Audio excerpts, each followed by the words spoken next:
ኻሊድ ኢብን አልወሊድ ጻፊ አፈንዲ ሙተቂ ሼልፍ ቲዩብ ነን። መርጠናና መሰግንም ለይተን አንተችም አብራቸውን ሆኖ ከሂጅራ በኋላ ሁለተኛው ዓመት በፈረንጆቹ አቆጣጠር 624 ላይ ነው።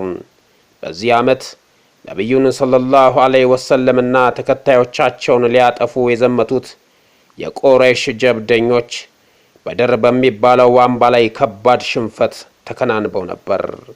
በወርሃ ረመዳን 17ኛው ቀን በተካሄደው በዚህ ውጊያ 70 ያህል የቁረይሽ መኳንንትና ታላላቅ ተዋጊዎች ተገድለዋል።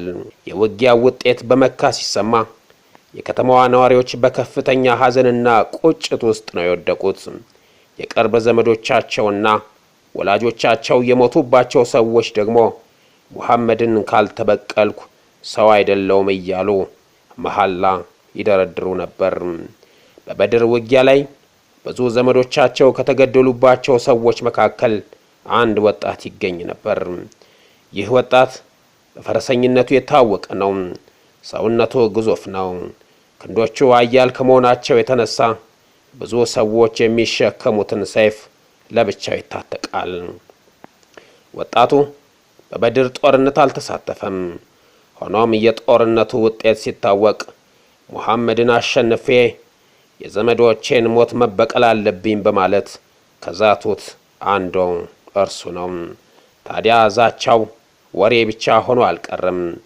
በተከታዩ ዓመት ኡሁድ በሚባለው አምባ ላይ የነብዩን ሰለላሁ ዐለይሂ ወሰለም ተከታዮችን በማሸነፍ ፍላጎቱን ፈጽሟል። ታዲያ ያ ወጣት በታሪክ ውስጥ በዋነኛነት የሚታወሰው በኡሁድ ጦርነት ቃሉን ተፈጻሚ በማድረጉ አይደለም። ነብዩ ሙሐመድ ሰለላሁ ዐለይሂ ወሰለም የመሩትን ጦር በውጊያ ያሸነፈ ብቸኛ ሰው በመሆኑ ነው ከሌሎች የሚለየው። ከእርሱ በስተቀር ነብዩ የሚመሩትን ጦር ገጥሞ ያሸነፈ አንድም ሰው የለም። ነብዩ ሙሐመድ ሰለላሁ ዐለይሂ ወሰለም በውጊያ የተሸነፉበት ብቸኛው ዕለትም ከላይ በተጠቀሰው የኡሁድ ጦርነት ላይ ከወጣቱ ጋር የተዋጉበት ቀን ነው። እዚህ ላይ ሁለት ነገሮችን ልብ በሉልኝ። አንደኛ፣ በነብዩ ሰለላሁ ዐለይሂ ወሰለም የተመራው ጦር ሽንፈት የገጠመው ነብዩ ለተከታዮቻቸው ከዚህ ቦታ ትንቀሳቀሱ በማለት የሰጡት ትዕዛዝ በተከታዮቻቸው ዘንድ ተገቢ አጽንኦት ስላልተሰጠው ነው። ወጣቱም የሰሃባዎችን ጦር ሊያፍረከርክ የቻለው በዚህ ክፍተት ተጠቅሞ ነው። በሁለተኛ ደረጃ በኡሁድ ጦርነት የተዋጉትን የቁረይሽ ጦረኞች በዋናነት የመራው አቡ ሱፊያን ኢብን ሐርብ ነበር። ይሁንና አቡ ሱፊያን የውጊያ ዕውቀቱ ብዙም አይደለም። በኡሁድ ጦርነት የታክቲክ ሰው ሆኖ የዋለው ከላይ የተጠቀሰው ወጣት ነው። በመሆኑም ነው በታሪክ ምሁራን ብዕር በጦርነቱ ድል ያደረገው እርሱ ነው እየተባለ የሚጻፈው። የዚህ ወጣት ስም ኻሊድ ኢብን አልወሊድ ኢብን ሙጊራ አልሙሐዚሚን ይባላል። በውትድርና ዓለም ስማቸው ጎላ ብሎ ከሚነሳ ዕውቅ የጦር ጀነራሎች አንዱ ነው። ኻሊድ ኢብን ወሊድ በውትድርና ዓለም የቆየው ለ13 ዓመታት ያህል ነው። በእነዚህ ዓመታት ያለ ውጊያ የዋለባቸው ቀናት ጥቂት ናቸው። ኻሊድ በዚያ ዘመን ሕይወቱን ያሳለፈው ዘመቻ፣ ውጊያ፣ ጦርነት፣ ተጋድሎ፣ ሰይፍ፣ ወታደር፣ ጋሻ፣ ጦር፣ ፈረሰኛ፣ እግረኛ የመሳሰሉ ቃላትን እያመላለሰ ነው። ኻሊድ ወታደሮችን እየመራ በተዋጋባቸው ውጊያዎች በሙሉ ተሸንፎ የማያውቅ መሆኑ ደግሞ ልዩ ያደርገዋል። ኻሊድ ኢብን አልወሊድ ነብዩ ሙሐመድን ሰለላሁ ዐለይሂ ወሰለምን በኡሁድ ጦርነት የተዋጋው በ625 ነበር። ከሁለት ዓመት በኋላ ግን አላህ ልቡን ከፍቶለት እስልምናን ተቀብሏል። የኻሊድ ወርቃማው ዘመን የጀመረው ያኔ ነው። እስልምናን ከተቀበለ በኋላ ነብዩ ሙሐመድ ሰለላሁ ዐለይሂ ወሰለም ከዚህች ዓለም በሞት እስኪያልፉ ድረስ በትጋት አገልግሏቸዋል። በሙታህ ዘመቻ፣ የመካ መከፈት፣ የኡነይን ጦርነት፣ የጧኢፍ ውጊያ፣ የኻይበር ውጊያ፣ የተቡክ ዘመቻና በሌሎችም አውደ ውጊያዎች ተሳትፏል። የኻሊድ ታሪክ ባህር ነው። በግል ሕይወቱና በጦር ውሎዎቹ ላይ ብዙ መጻሕፍት ተጽፈዋል። በዚህ መድረክ ላይ ሁሉንም ማውሳት አንችልም። ከሰፊው ታሪኩ አንዳንድ ገድሎቹን ብቻ በማንሳት ጀግንነቱንና የጦር ስልት ታዋቂነቱን ለማሳየት እንሞክራለን። በፈረንጆቹ አቆጣጠር በ627 ነው። በዚህ ዓመት ነቢዩ ሙሐመድ ሰለላሁ ዐለይሂ ወሰለም ቦስራ በምትባለው የሰሜን አረቢያ አውራጃ የሚኖረውን ገሳን የተባለ የአረብ ነገድ ለሚገዛው ሸራሕቢል ቢን ዑመር የተባለ መሪ የእስልምናን መልእክት እንዲቀበል ደብዳቤ ልኩበታል። ይህ የቦስራ ገዢ የምስራቅ ሮም ቤዛንታይን ቄሳር ለነበረው ሄራክላቲስ ይገብር ነበር። ነብዩ መልእክቱን የላኩት በዘመኑ በአረቢያ ዙሪያ ላሉ ገዢዎችና ነገስታት ሁሉ ሲሆን ለሄራክላቲስም ተመሳሳይ ደብዳቤ ልከውለት ነበር። ሌሎች ገዢዎች መልእክተኞቹን ሳይነኩ ወደ መጡበት ሸኝተዋቸዋል። ከላይ የተጠቀሰው ሸራሕቢል ቢን ዑመር ግን የነብዩን መልእክተኛ በመግደል ጠላትነቱን በይፋ አሳይቷል። በእርሱ ትእዛዝ የተገደለው ደግሞ ሐሪስ ቢን ዑመር አልአዚድ የሚባለው የነብዩ ተወዳጅ ሱአባ ነው። ከጥንት ዘመን ጀምሮ ይሰራበት በነበረው ደንብ መሰረት መንግስታት ደብዳቤም ሆነ ስጦታ ሲዘው የሚልኳቸውን መልእክተኞች መግደል ከባድ ወንጀል ነው። በጦርነት መሃል ቢሆን እንኳ መልእክተኞች አይነኩም። መልእክተኛን የገደለ ገዢም ሆነ ንጉስ ጦርነት እንዳወጀ ነው የሚቆጠረው። ሸራሕቢል ይህንን ጥብቅ ሕግ ተላልፎ ነው የነብዩን መልእክተኛ የገደለው። ታዲያ የሸራሕቢል ሀገር ሰዎች ጥፋት በዚህ ብቻ አላበቃም። ነብዩ ሙሐመድ ሰለላሁ ዐለይሂ ወሰለም ቁርአን እንዲያስተምሩ የላኳቸው ቁራህ የሚባሉ 8 ሰሃቢዎችም በቦስራ ግዛት ውስጥ ተገድለዋል። በዚህም የተነሳ የቦስራው ገዢ በነብዩ ሙሐመድ ሰለላሁ ዐለይሂ ወሰለም በሚመራው የሙስሊሞች መንግስት ላይ ግልጽ ጦርነት ያወጀ መሆኑ ታውቋል።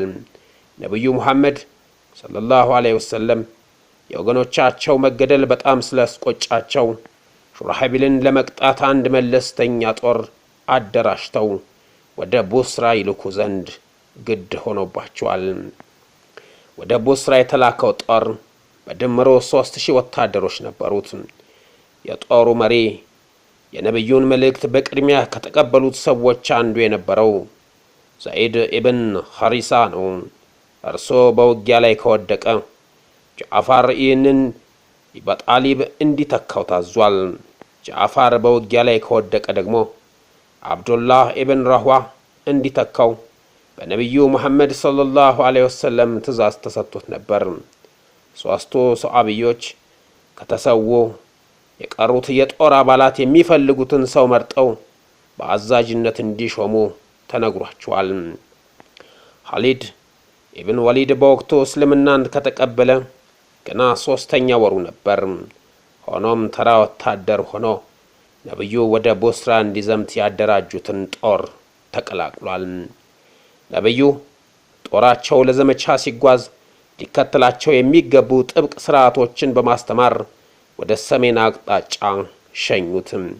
ይህ ጦር ሰንደቅ ዓላማውን በያዘው ዘይድ ኢብን ሐሪስ እየተመራ ወደ ቦስራ ነጎደ። ከረጅም ጉዞ በኋላ የአረቢያ በረሃን አቋርጦ በሻም ድንበር ላይ ወዳለችው ሞዕታ የተባለች መንደር ደረሰ። የነብዩ ሱአባዎች በስፍራው ሲደርሱ ግን እነርሱ ያልጠበቁት ነገር ነበር የገጠማቸው። ሱአባዎቹ ለዘመቻ የወጡት የቦስራውን ገዢ በአረቢያ ሻም ድንበር ላይ ለመቅጠም ነበር።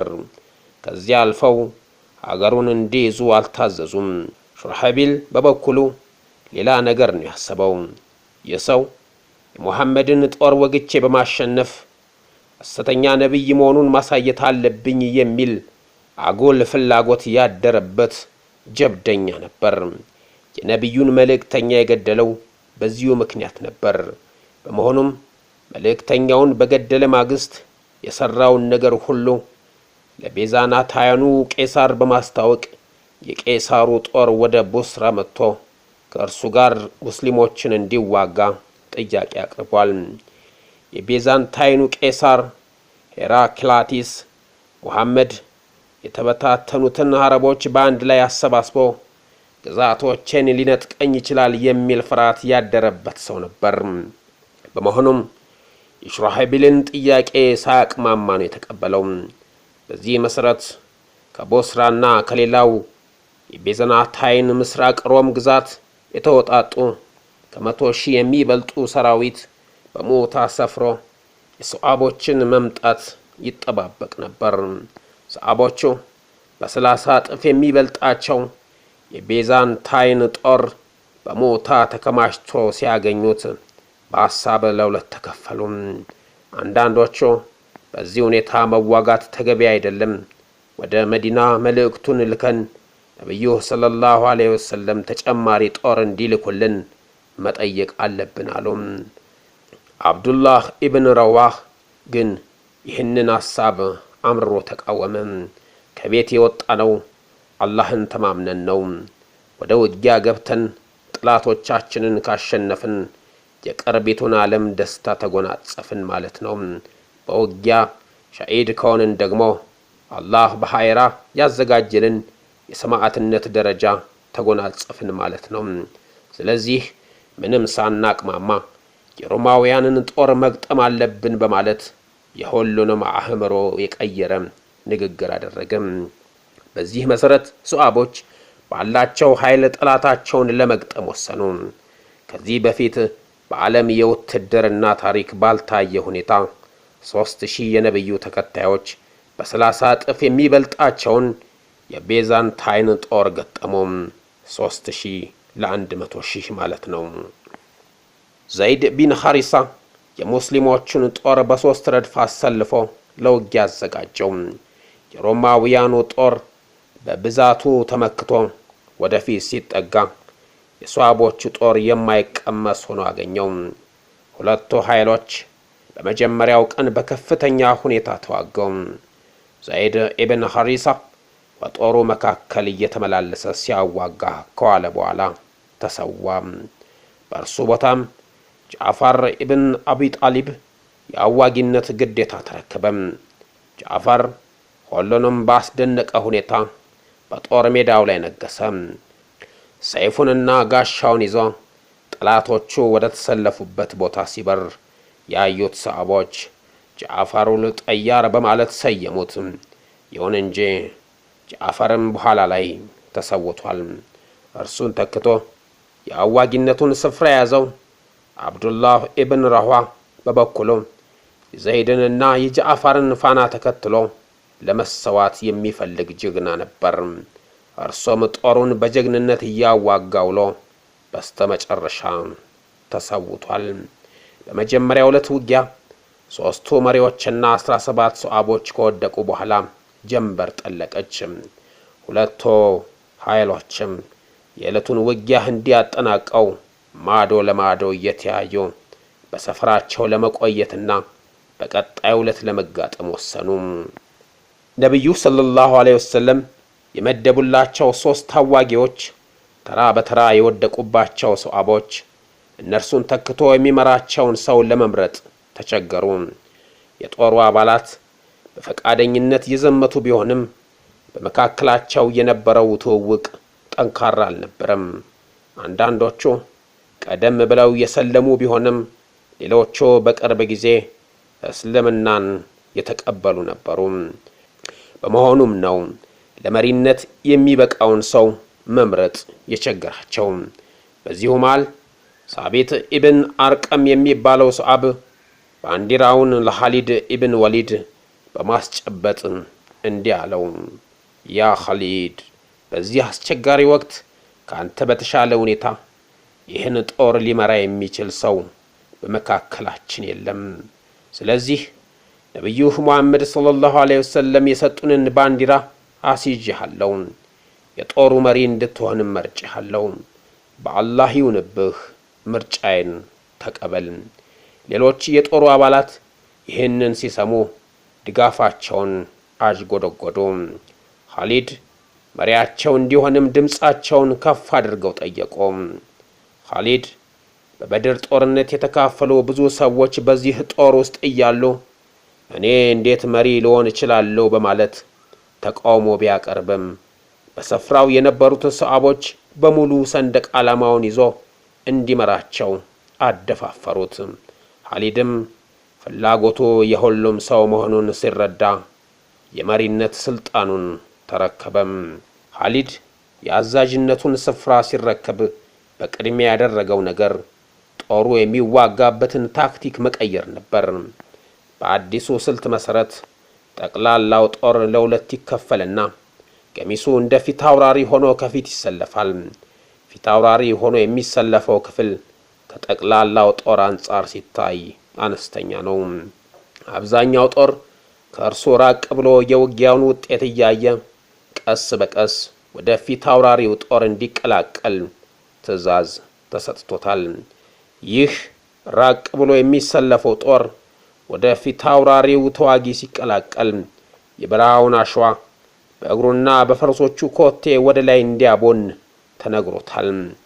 በተከታዩ ቀን የሰሃቦቹ ጦር ኻሊድ ባወጣው ዕቅድ መሰረት ለውጊያ ዝግጁ ሆኖ ተሰለፈ። ውጊያው ሲጀመር ፊት አውራሪው ጦር ምንም ሳይሸበር የቤዛንታይንን ጦር ካለበት ስፍራ እየሄደ ውጊያ ገጠመ።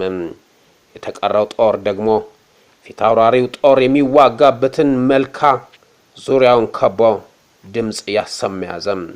ከኋላ ከተሰለፈው ጦር የሚወረወሩ ተዋጊዎች ፊት አውራሪውን ጦር ሲቀላቀሉ ኻሊድ በሰጣቸው ትዕዛዝ መሰረት አሸዋውን በየአቅጣጫው ያተረማመሱት ጀመር። የቤዛንታይን ተዋጊዎች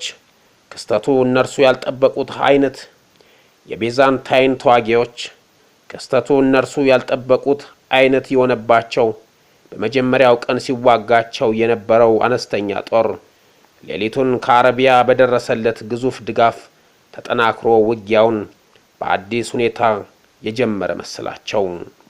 በመሆኑም ቤዛንታይኖች ጥቂት ከተዋጉ በኋላ ከአውደ ውጊያው ማፈግፈግ ጀመሩ። የጦር መሪዎቻቸው እንዳይሸሹ ትዕዛዝ ቢሰጧቸውም ተረጋግተው ሊቆሙ አልቻሉም። ኻሊድ ኢብን ወሊድና ተከታዮቹ የሮማውያኑን ጦር በዘዴ በልጠውት በቀላሉ አሸነፉት። ኻሊድ የሮማውያንን ጦር ከአካባቢው ርቆ መጓዙን ካስተዋለ በኋላ ሊከተላቸው አልፈቀደም። ምክንያቱም ደግሞ የሮማውያኑ ጦር ራቅ ካለ በኋላ አሳቻ ስፍራ ይዞ ሊጨርሳቸው እንደሚችል ስለተረዳ ነው። በመሆኑም በሜዳው መቆየትን ትቶ ጦሩን ወደ አረቢያ አቅጣጫ አዙሮ ወደ መጣበት መመለስን ነበር የመረጠው።